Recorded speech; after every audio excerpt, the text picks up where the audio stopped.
Olá, eu quero cumprimentá-los no amor de Jesus e dizer que é uma grata satisfação gravar mais esta aula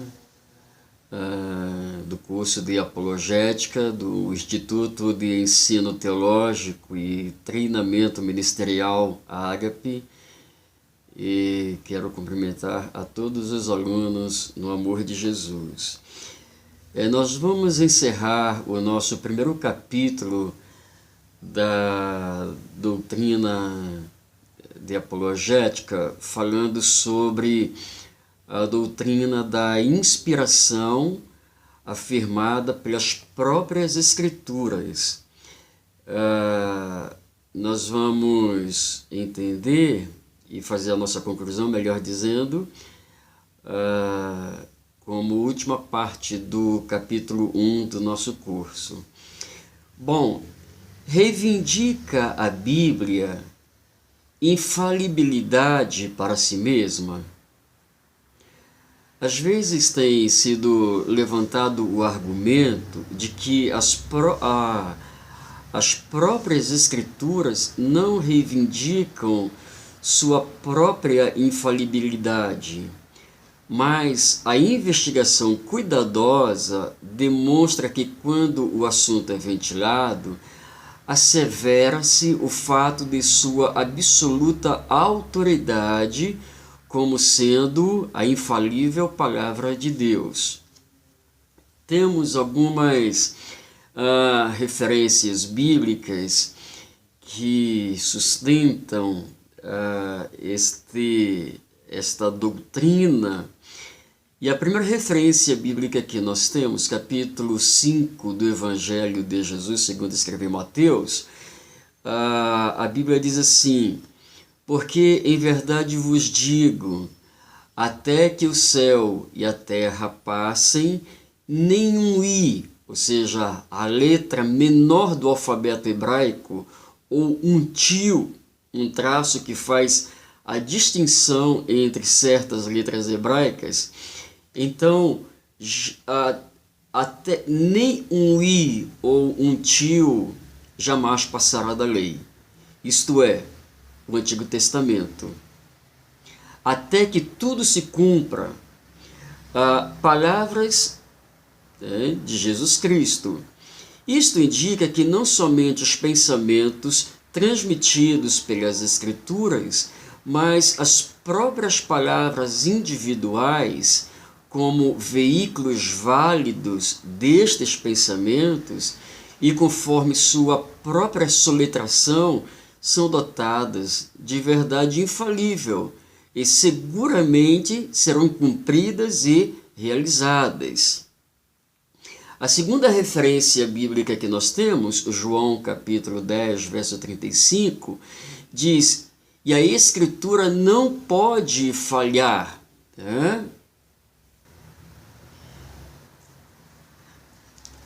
João 10, capítulo 10, verso 35, diz assim: se ele chamou deuses aqueles a quem veio a palavra de Deus, e a Escritura não pode falhar, ou seja, não pode ser quebrada, tem as mesmas implicações do versículo supracitado. A terceira referência que nós temos, segunda carta de Paulo a Timóteo, capítulo 3, verso 16, diz assim: toda Escritura é inspirada por Deus, ou, no texto original, theopneustos, e útil para o ensino. Do contexto do Novo Testamento, então, pode ser facilmente estabelecido que a palavra escritura, graphe, se refere ao cânon inteiro dos 39 livros do Antigo Testamento, conforme hoje os temos em mãos. 2 Pedro, capítulo 3, verso 18, eu quero ler esta referência também, capítulo 3 da segunda epístola de Pedro, verso 18, a Bíblia nos diz assim: antes crescei na graça e no conhecimento de nosso Senhor e Salvador Jesus Cristo. Então, 2 Pedro, capítulo 3, verso 18, dá a entender que as epístolas neotestamentárias de Paulo também gozam da mesma situação das escrituras inspiradas. A quarta referência bíblica que temos, Hebreus capítulo 1, versículo 1, diz assim: havendo Deus, desde a antiguidade, falado em várias ocasiões e de muitas formas aos nossos pais, por intermédio dos profetas, nestes últimos tempos nos falou mediante o seu Filho. Ou seja, estas palavras reivindicam para os escritos dos profetas do Antigo Testamento a mesma infalibilidade que pertence às mensagens do próprio Cristo registradas no Novo Testamento. A quinta referência bíblica está em 1 Pedro capítulo 1, versos 10 e 11. Quero ler também, esta referência. Primeira Epístola, capítulo 1, versos 10 e 11. Foi exatamente a respeito dessa salvação que os profetas indagaram e examinaram, os quais profetizaram acerca da graça a vós outros destinada, buscando conhecer o tempo e as circunstâncias mais oportunas, indicadas pelo Espírito de Cristo, que nele estava, ao comunicar-lhes de antemão os sofrimentos que Cristo haveria de passar e as glórias que se seguiriam àquelas aflições. Então, foi a respeito desta salvação que os profetas do Antigo Testamento indagaram e inquiriram, os quais profetizaram acerca da graça a vós outros destinada, investigando atentamente qual ocasião ou quais circunstâncias oportunas indicadas pelo Espírito de Cristo que nele estava, ao dar de antemão testemunhos sobre os sofrimentos referentes a Cristo e sobre as glórias que os seguiriam.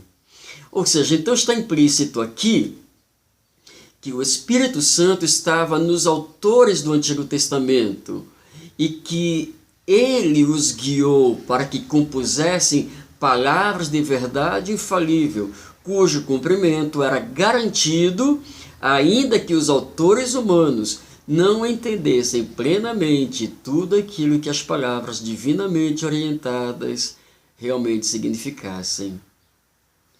Por causa de versículos como esses, é que precisamos, ao interpretar as Escrituras, procurar estabelecer não somente a intenção do autor humano que as escreveu, mas também, e mais importante, a intenção do autor divino que orientou a composição das mesmas. A sexta referência bíblica que nós temos, 2 Pedro capítulo 1, verso 21, o autor nos escreve o seguinte, capítulo 1, verso 21, porquanto jamais a profecia teve origem na vontade humana, mas homens, inspirados por Deus, falaram da parte de Deus, orientados pelo Espírito Santo. Ou seja, naquilo que falavam, conforme está registrado por escrito, estes autores do Antigo Testamento que profetizavam sobre Cristo foram levados pela correnteza à verdade infalível, verdade que não se podia sujeitar à mera interpretação particular. Pedro vai dizer que jamais a profecia teve origem na vontade divina, na vontade humana, mas homens santos falaram da parte de Deus, orientados pelo Espírito Santo. Bom, Todas essas passagens vão formando a doutrina da inspiração, que a exatidão é inerente em cada parte do Antigo Testamento e também do Novo Testamento, de maneira que, como um todo e em todas as suas partes, a Bíblia é infalível quanto à sua verdade e final quanto à sua autoridade. Esta exatidão se estende até assuntos de história e de ciência, e não só a teologia e a ética. Um comentarista, Briggs, disse o seguinte, que procuram fazer uma distinção entre estes dois tipos de verdade, dando vazão à possibilidade de haver falsidade inerente em assuntos de mera história ou ciência. Há duas objeções fatais a esta posição. Em primeiro lugar, o Novo Testamento não admite semelhante distinção. A historicidade de Adão e Eva se implica em 1 Timóteo, capítulo 2, verso 13. Senão o comentário de Paulo será totalmente irrelevante. Como também em 1 Coríntios 11, 8. A experiência literal de Jonas, que ficou 3 dias no estômago do grande peixe, é absolutamente essencial, se tem que servir como analogia verídica dos 3 dias em que Cristo passou no túmulo. Então, é impossível rejeitar a historicidade destes 2 episódios, cuja veracidade tem sido frequentemente contestada, sem rejeitar a autoridade do Cristo dos Evangelhos e do apóstolo Paulo nas epístolas. Então não se pode conceder a presença de erros em matéria de história e de ciência sem acabar aceitando que há falsidade em matéria de doutrina. Aqui nós terminamos o nosso primeiro capítulo do curso de Apologética, que falou sobre a doutrina da inspiração afirmada pelas próprias Escrituras. Que Deus os abençoe. Terminando o primeiro capítulo, que falou sobre a doutrina da inspiração afirmada pelas próprias Escrituras, terminamos assim o primeiro capítulo. Nós vamos começar o segundo capítulo, que tem como título Antiguidade, e nesse primeiro tópico o nosso curso vai falar sobre os 6 dias da criação e a idade do mundo. É uma situação bem interessante, né? Porque quando nós ouvimos falar que determinado animal viveu bilhões de anos, ou que determinada raça viveu há milhões de anos, parece que fica muitos questionamentos e muitas dúvidas, né? Então nós vamos considerar os 6 dias da criação e a idade do mundo. Bom, uma leitura superficial de Gênesis, capítulo 1, todo o capítulo 1 de Gênesis, deixaria a impressão que o processo inteiro da criação levou 6 dias de 24 horas cada. Ou seja, então, todas aquelas coisas criadas, pelo modo que lemos capítulo 1 de Gênesis, ficaremos com essa impressão. Se esta impressão tivesse sido a verdadeira intenção do autor hebreu, dedução questionável, conforme será demonstrado a seguir, estaria em contradição com a pesquisa científica moderna, que indica que o planeta foi criado há vários bilhões de anos.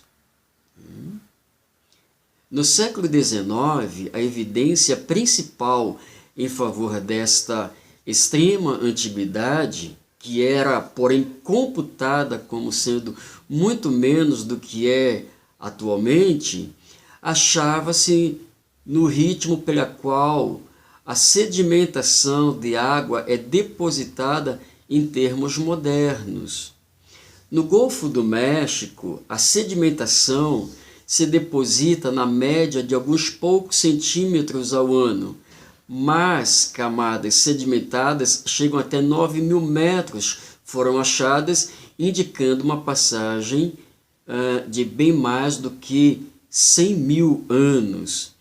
Isto seria válido como argumento só pela hipótese uniformitariana, ou seja, que as forças naturais de erosão, sedimentarão e ação magmática ou vulcânica têm operado nas eras antigas exatamente da mesma maneira que hoje se verifica. O uniformitarianismo tem sido vigorosamente desafiado por algumas autoridades por causa da evidência dada pelo metamorfismo termodinâmico com violentas inclinações e torções que aparecem em muitas montanhas e em regiões que são ou eram montanhosas. A aparição de fósseis, muitos deles deixados por espécies de animais que não sobrevivem nestes estratos sedimentados, servia como um tipo de relógio de tempo, fortalecendo-se assim a impressão de que a Terra ser bastante antiga. A maioria dos fósseis representava gêneros que tinha desaparecido muito tempo antes da acumulação dos estratos mais recentes e, portanto, não poderiam ter sido destruídos por uma catástrofe única como era o dilúvio de Noé. As espécies numerosas de plantas e animais que viviam nos mares e que foram achadas em forma fossilizada, estas especialmente teriam resistido aos efeitos do dilúvio, a não ser que a súbita mistura de água salgada com água fresca explicaria sua extinção. O conhecimento de física nuclear, cuja expansão recente trouxe a lume um novo tipo de evidência, isto é, o processo de decomposição dos minerais radioativos, parece confirmar a grande antiguidade da Terra. Segundo os cálculos dos físicos, o urânio-238 passará no decurso de 4 bilhões e meio de anos, por 18 estágios intermediários de decomposição. Então, se o urânio-238 passa no decurso de 4 bilhões e meio de anos e estaria aí no 18º estágio intermediário de decomposição, então imagine realmente a quantidade de anos e anos, né? Até chegar ao chumbo 2006, ou 206, melhor dizendo, que é um mineral estável e não é mais passível de decomposição através da radioatividade. O rúbio 87 demora 77 bilhões de anos até se transformar pela decomposição em estrôncio 87, fazendo um cálculo da proporção do produto derivado à proporção do depósito radioativo original. É possível estimar a idade da amostra examinada. Ou seja, podemos não ter nenhum conhecimento ou um grande conhecimento a respeito de todos esses elementos, mas pelos estágios apresentados, pelo tempo em que haveriam essas decomposições, nós conseguimos conceber a ideia realmente de anos, milhares de anos de formação da Terra.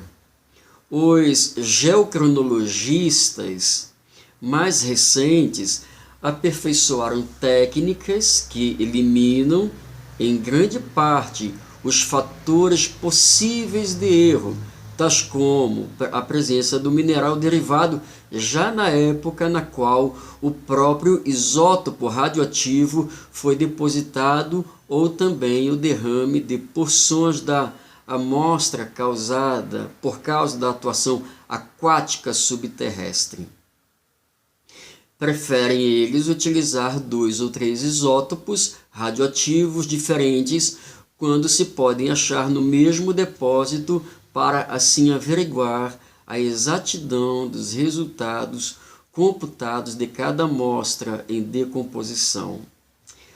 O método carbono 14, que acho que é o método mais usado nesses últimos tempos para o estabelecimento de anos ou de comprovação dos anos do planeta Terra, o carbono 14 é mais conhecido ao público em geral. E todas as plantas e todos os animais recebem nos seus tecidos uma certa quantidade de carbono 14, um produto da decomposição do nitrogênio sob o impacto dos raios cósmicos da atmosfera superior. Depois da morte da planta ou do animal, não pode absorver mais deste carbono 14, e aquele tanto que já tem no seu sistema paulatinamente se decompõe pela radioatividade até formar nitrogênio 14. Este processo se desenvolve mais rapidamente, porém num período de apenas 5.580 anos, e por este motivo é inútil datar depósitos tendo 30.000 anos ou mais de idade?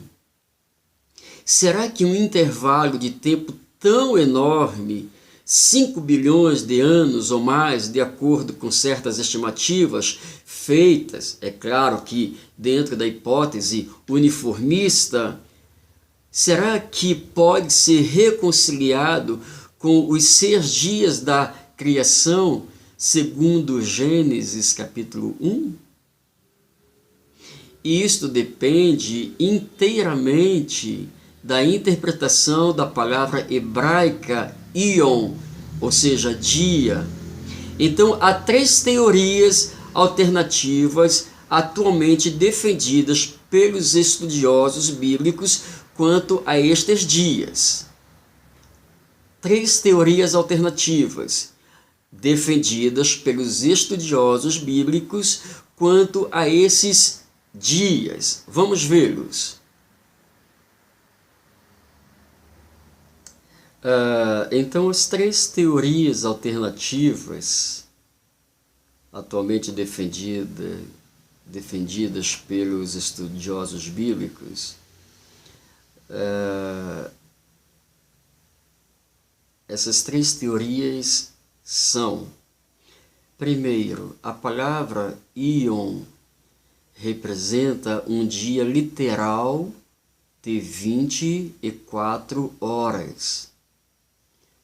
E Gênesis capítulo 1, 3 e 23 nos dá um relatório de uma semana literal, na qual Deus completamente restaurou do caos uma criação registrada em Gênesis capítulo 1, verso 1, que tinha sofrido uma catástrofe, possivelmente na época na qual Satanás e seus anjos foram expulsos da presença de Deus. Não podemos ser ignorantes a esse provável ou possível acontecimento, que quando Lúcifer é expulso do céu e a terça parte dos anjos é expulsa juntamente com ele. Então o planeta, né, o cosmo, vive essa catástrofe. E apoio para esta interpretação tem sido alegadamente descoberto em Isaías capítulo 45, verso 18, quando se lê que Deus não criou a terra em vão ou para o caos. O hebraico bohu é a mesma palavra vazia de Gênesis capítulo 1, verso 2. Daí, Gênesis capítulo 1, verso 1, deve indicar uma criação completa e perfeita, anterior ao estado caótico mencionado em Gênesis capítulo 1, verso 2, pois esta é a única conclusão que se pode tirar de Isaías 45, verso 18, quando se interpreta assim. Eu vou ler esta referência de Isaías 45, verso 18. Porquanto assim declara Yahvé, ou melhor, me perdoe. Porquanto assim declara Yahvé, que criou os céus, o Deus que formou a terra, que a fez e a estabeleceu. Ele não a criou para permanecer vazia, mas para estar habitada.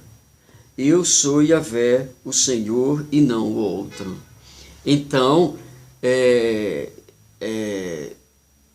vamos assim usar uma linguagem bem acessível e bem comum. Deus, ele organiza a área de trabalho, coloca em ordem, né, a terra, resolve o problema do caos, para poder tornar esta terra habitável. Pode ser notado, quanto a este assunto, que o verbo era, em Gênesis capítulo 1, verso 2, pode razoavelmente ser traduzido veio a ser. A frase interpretada seria: e a terra veio a ser, sem forma e vazia. Só uma catástrofe cósmica poderia explicar a introdução da confusão caótica na perfeição original da criação de Deus. Porque Deus cria tudo perfeito, mas somente uma catástrofe cósmica poderia explicar a introdução da confusão caótica na perfeição original da criação de Deus. E esta interpretação é sustentável pelas leis da exegese, ou da exegese, mas se confronta com duas dificuldades principais. Primeira dificuldade: esta interpretação significaria que a plena grandiosidade da criação original recebe apenas uma descrição que se reduz às palavras: no princípio criou Deus os céus e a terra. E em seguida, toda a atenção se dedica a uma reconstrução da ordem do mundo recentemente perturbada e acontecimentos de 5 ou 6 mil anos. E a segunda dificuldade significaria também que o inspirado livro das origens não teria nada para dizer acerca da ordem do processo criativo, nem sequer sobre coisa alguma que pertence à geologia. Não haveria mais necessidade de harmonizar a geologia com o Gênesis, pois tratam, segundo esta interpretação, de assuntos inteiramente diferentes. Então, aí a Bíblia, no caso, também já perderia a sua harmonia. Talvez seja conveniente mencionar aqui que certos defensores desta teoria muitas vezes a enfeitaram com especulações altamente questionáveis quanto à posição original de Satanás. presidindo o culto a Yahvé no Éden pré-catastrófico, embelezado com árvores carregadas com joias, comparando o príncipe de Tiro, ou seja, algumas referências que são usadas para sustentar a teoria de alguns defensores dessas teorias, né? Explicando as coisas assim, indica que antes da catástrofe existiam cidades e homens. Antes de Lúcifer ser expulso do céu, a linha de raciocínio desses defensores explicam que as coisas, indicam que antes da catástrofe existiam cidades e homens que foram destruídos algum tempo entre Gênesis 1 e Gênesis 2. Ou melhor, Gênesis capítulo 1, verso 1 e Gênesis capítulo 1, verso 2.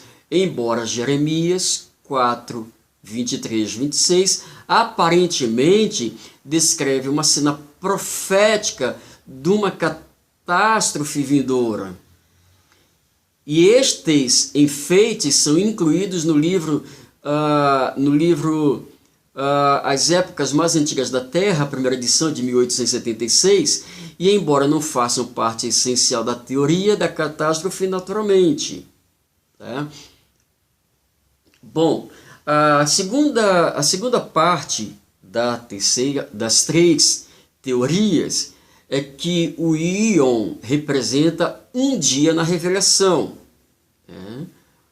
A primeira parte lá, o íon, representa um dia literal de 24 horas. E nesta segunda teoria, o aion, ele significa... deixa eu buscar aqui. Representa um dia na revelação, isto é, em 6 dias literais, ou possivelmente numa visão que representava a Moisés o drama inteiro da criação, em 6 dias visionários. Deus descreveu ao seu profeta o mistério de como fizera a criação e as etapas pelas quais cumpriu a obra. E estes estágios não representam necessariamente uma sequência estritamente cronológica, sendo que a narrativa da criação dos corpos celestes é adiada até o 4º dia, depois da criação da vegetação, que precisa da luz do sol para a sua subsistência. Isso aqui é muito interessante, né?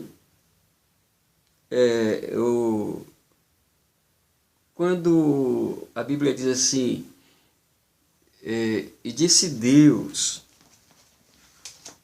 haja luz e houve luz, no capítulo 1 de Gênesis, capítulo 1 de Gênesis, e o versículo 3, e disse Deus, haja luz, e houve luz. Bom, se o sol, ele é criado a partir do 4º dia, que luz é esta que foi criada? Eu sei a resposta, eu estou apenas deixando para a sua reflexão. Se no versículo 3 disse Deus, haja luz e houve luz, e nós temos o sol como a luz que ilumina o cosmos, então que luz é essa do versículo 3? Bom, você pode responder depois por comentários, ok? Em parte são cronológicos e em parte tópicos. Em parte cronológicos e em parte tópicos. Isto quer dizer, as várias etapas ou fases de criação são apresentadas segundo uma ordem lógica, em relação ao observador humano na Terra. É, portanto, mais lógico descrever, em primeiro lugar, a superfície da Terra, na qual o observador ficaria em pé, antes de apresentar o Sol e a Lua que brilham sobre a Terra e regulam as estações. Ou seja, faz sentido, porque quando você que construiu a sua casa, e você se recorda ou se lembra de todo o processo de construção, você vai se voltar primeiramente para as bases estabelecidas, para depois as aplicações. Então, é mais lógico descrever primeiro a superfície, na qual o observador ficaria em pé, antes de apresentar o Sol e a Lua que brilham sobre a Terra e regulam as estações. Bom, então assim colocamos um ponto final no nosso estudo do segundo capítulo do curso de Apologética, que falou sobre